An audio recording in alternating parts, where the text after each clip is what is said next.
लोके अस्मिन् द्विधा निष्ठा पुरा प्रोक्ता मया नघ ज्ञानयोगेन सांख्यानां कर्मयोगेन योगिनाम्। हे निष्पाप अर्जुन, इस लोक में दो प्रकार की निष्ठा मेरे द्वारा पहले कही गई है। ध्यानियों की ध्यान योग से और योगियों की कर्म योग से। हे निष्पाप अर्जुन, यह निष्पाप शब्द अपने में एक गहराई, एक मर्म, एक व्यापक अर्थ समेटे हुए है। भगवान का यहां निष्पाप शब्द द्वारा अर्जुन को संबोधित करने का क्या आशय है? आप कल्पना करिए, जब अर्जुन की आंखों में आंखें डालकर उस डवाडोल मन वाले, पाप के भाव से ग्रसित अर्जुन को जब कृष्ण ने कहा होगा, हे निष्पाप अर्जुन, तो उसके अंदर कितनी शांति का प्रवाह हुआ होगा। आखिर क्या आशय है कृष्ण का यह निष्पाप कहने का?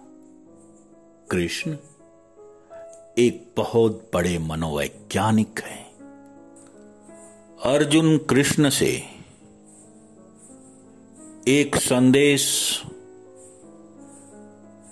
एक वक्तव्य प्राप्त करना चाहता है, जिसके द्वारा वह निश्चितता को प्राप्त कर सके। और कृष्ण कह रहे हैं, हे निष्पाप अर्जुन, एक पापी का मन सबसे ज्यादा डमाडोल होता है। क्रिश्चियनिटी में जीसस ने जो प्रायश्चित का, रिपेटेंस का सिद्धांत निकाला, वह एक बहुत बड़ी मनोवैज्ञानिक प्रक्रिया है।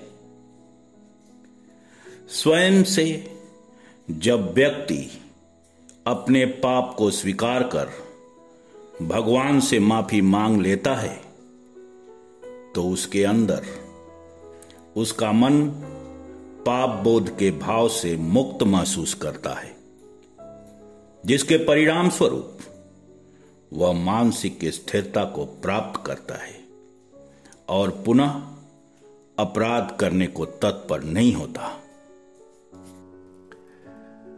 ठीक ऐसा ही प्रयोग भारत में भी हुआ है।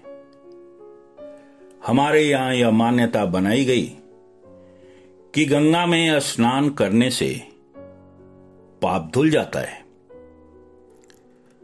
बहुत बुद्धिजीवी लोग इस पर प्रश्न उठाते हैं, परंतु इस मनोवैज्ञानिक प्रक्रिया को समझने का प्रयास नहीं करते। इस प्रक्रिया को शुरू कराने वालों को इस बात का बोध था कि गंगा में नहाने से पाप नहीं धुलता। लेकिन एक व्यक्ति जब मन में पाप मुक्त होने का भाव लेकर प्रकृति के समक्ष पावन गंगा के जल में डुबकी लगाता है कि मुझे सारे पापों से मुक्त करो, मैं स्वयं को तुम्हारे शरण करता हूं, तो जरूर उसके मन को शांति, सुख की अनुभूति होती है। वह जीवन में स्थिरता को प्राप्त करता है और पुनः पाप करने को तत्पर नहीं होता है। अगर एक व्यापक समाज सामूहिक रूप से इस प्रक्रिया का अवलंबन करता है तो संपूर्ण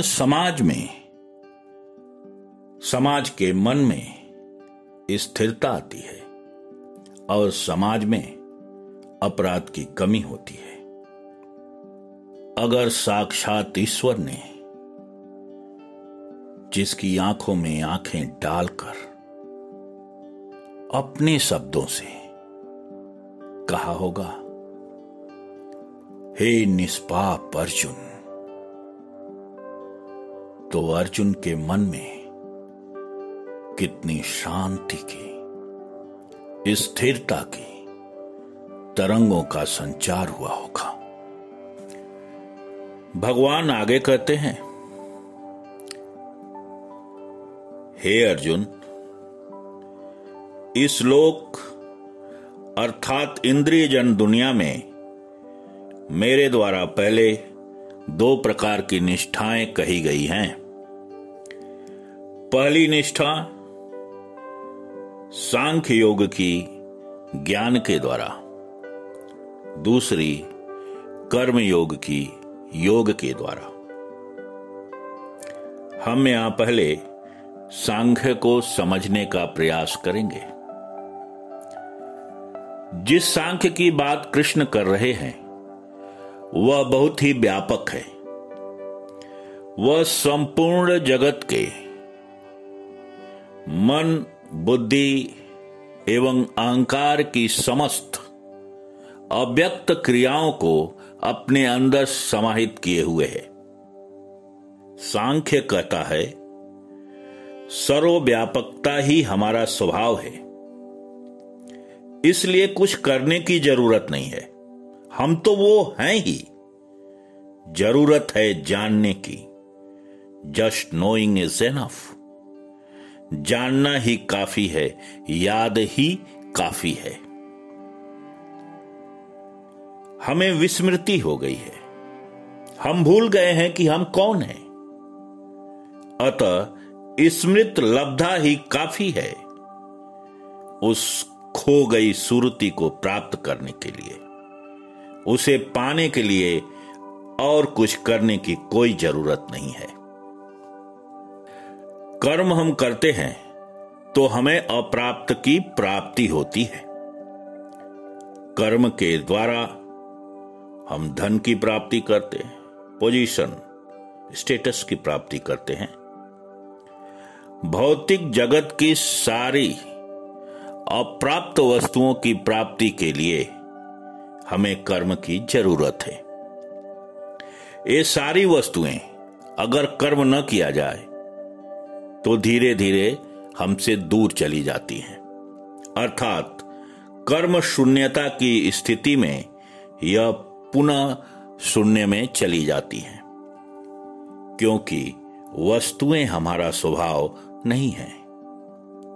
अतः जो पहले से हमें प्राप्त है उसे प्राप्त करने हेतु हमें कुछ करने की जरूरत नहीं है। हमारा वास्तविक स्वभाव ही ध्यानमय है। हमारा स्वभाव ही सत्य है। हमारा स्वभाव ही सर्वत्र है। हमारा स्वभाव ही अनादि और अनंत है। हम इसे फिल्म के उदाहरण द्वारा समझें, समझने में आसानी रहेगी। फिल्म क्या है? एक स्टोरी, एक कहानी। इसको लिखने वाला एक कहानीकार, स्टोरी राइटर होता है। वह दिखता नहीं है, लेकिन कहानी के पात्र, किरदार ही पर्दे पर नजर आते हैं। और ये सारे किरदार, चरित्र उस कहानीकार के मन, बुद्धि और उसकी कल्पना शक्ति के उपज होते हैं। यह जो कहानीकार है वह सांख्य का प्रतिनिधित्व करता है, और जो एक्टर है, जो कलाकार है, जो किरदार है, जो चरित्र को पर्दे पर साकार कर रहा है, वह कर्म का, योग का प्रतिनिधित्व कर रहा है। इसी तरह जीवन के हर क्षेत्र में, उदाहरण विज्ञान के क्षेत्र में जो खोज होती है, उसके पूर्व जो अध्ययन, मनन, चिंतन आदि कार्य होते हैं, वह सांख्य का अंग है। आप एक छोटी सी दुकान खोलते हैं, बिजनेस शुरू करते हैं, उसके लिए जितनी मानसिक, बौद्धिक शक्ति की, ऊर्जा की जो खपत होती है, वह सांख्य के पक्ष में जाती है। अर्थात इस लोक की पदार्थ से लेकर अंतः चेतना की प्राप्ति के लिए जितना बौद्धिक, मानसिक क्रियाओं द्वारा ज्ञान की प्राप्ति होती है, प्रयत्न होता है, वह सब सांख्य का हिस्सा है। इसलिए विश्व में जितने भी वैज्ञानिक, चिंतक, विचारक हैं, वे किसी भी क्षेत्र के हों, सबकी निष्ठा सांख्य की निष्ठा का ही अंग है। आप विचार करें कि आप शून्य से एक दिशा में आगे बढ़ रहे हैं, +1, +2, +3, +4। एक समय बाद ऐसी स्थिति जरूर आएगी जहां पर अंक खो जाएंगे और आप अनंत में प्रवेश करेंगे।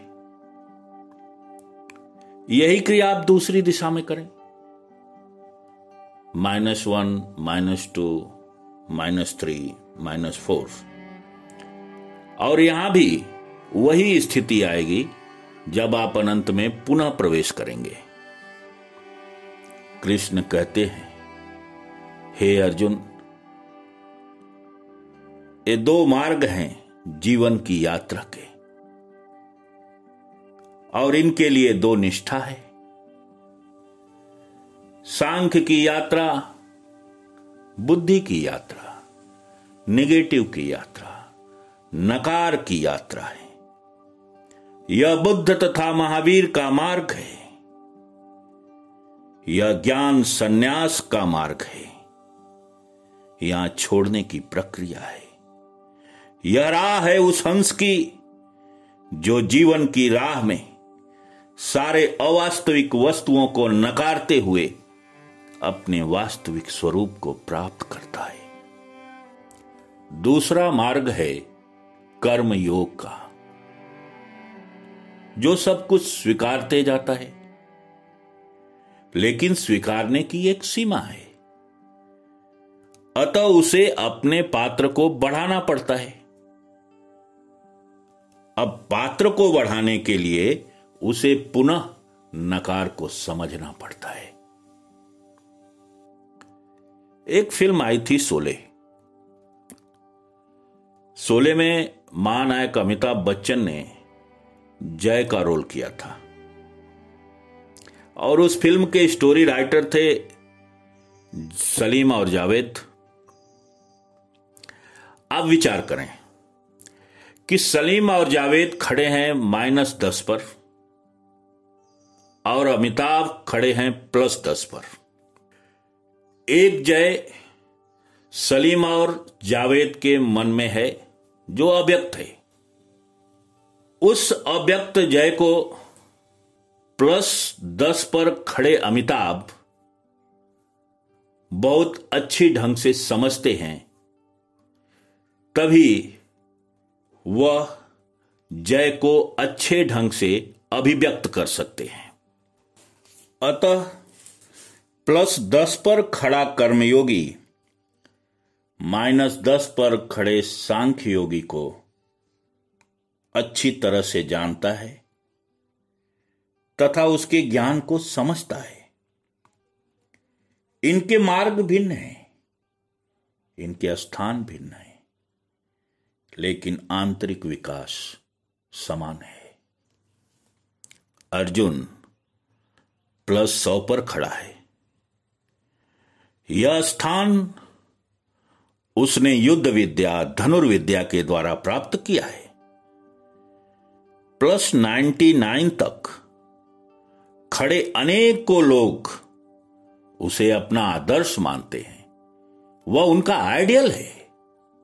इस अवस्था की प्राप्ति के पीछे उसके जन्मों जन्मों का प्रयत्न है, और वह कहता है कि मैं अब निगेटिव की यात्रा शुरू करूंगा। अतः स्वधर्म इन मार्गों की पहचान है कि हम सांख्य के पथिक हैं कि कर्म योग के। हमें हमारे मार्गों का चयन बहुत सोच समझकर करना चाहिए।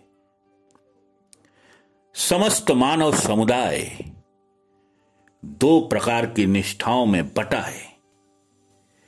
एक है सांख्य की और एक है कर्म की। बाकी सारे योग इसके अंग हैं। अतः हमें यह कंफर्म करना होगा कि हम किस मार्ग के पथिक हैं। हमारा स्वधर्म और हमारी निष्ठा क्या है।